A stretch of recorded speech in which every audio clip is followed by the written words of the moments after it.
At the time of the Prophet ﷺ, he was once angry with all his wives and he didn't speak to them for a whole month. And when he came back to his wives, he went to Aisha radiallahu anha first and said to her, would you like to continue the marriage? Because the story is long and the story mentions that there are multiple different things that could have been the cause of this. However, he basically asks her, do you want to continue the marriage? And he tells her, don't rush it.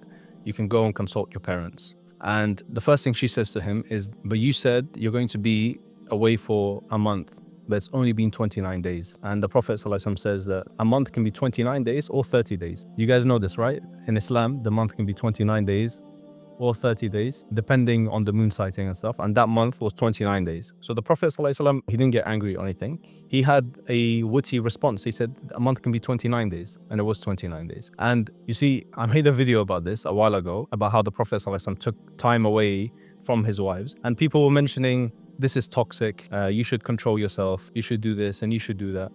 And subhanAllah, it's really ajib that people have adopted anything like the Western people say. If in the West they say something is toxic, automatically everything's toxic. If they say something is gaslighting, it's automatically gaslighting. You know, they have made the standard of anything that Western psychologists, sociologists, scientists, anything that they say, they've made that like their yardstick for the truth. But when you look into this, subhanAllah, researching into this, psychologists actually mention that when it comes to moments that you might actually divorce your spouse, it's better to take a few hours away from each other, up to, some mention even 3 months. They say don't take too much of a long gap because then you might end up getting accustomed to being alone and independent. Then that way it's like you don't need the other person. But they say that giving space to each other, it increases appreciation. Even for the one who is angry, when he or she takes some time out and they don't rush to decisions,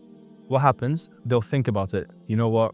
My husband isn't as bad as I thought. My wife isn't as bad as I thought. They'll come back. But when you're in each other's faces, you don't give each other any room to breathe. You don't give each other time to think about things. It's going to cause more clashes. You realize how much the other person has done for you. And you know, this is the really ajib thing as well, that in times of anger, the shaitan will make you think of only the evil that the other person has. But then when you leave, if you were to divorce, then the shaitan will only remind you of the good that they had, because this is his trick. And you'll notice this, even in studies, it showed something like, I think it was 70-80% of marriages, they said that they could have actually fixed it. The problem wasn't that big. But one of the shaitan's most beloved thing to do is to get couples divorced. This is one of his like major things. So the point I want to make with this is that sometimes we read things in the Quran or the Sunnah, and in the modern paradigm, it seems off. Like, why would he do this? Why would she do this, you know?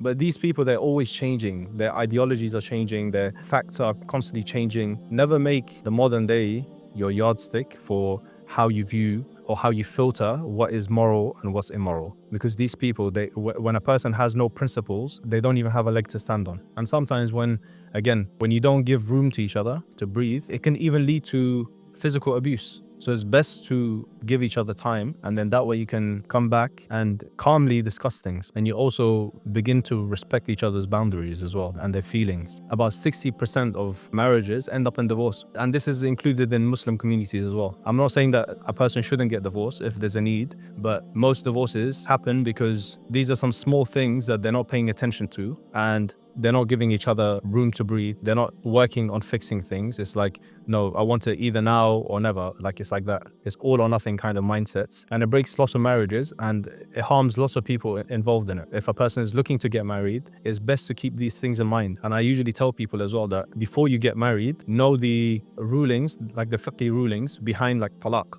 So you know like how to avoid it. So you know like how to navigate these kind of situations.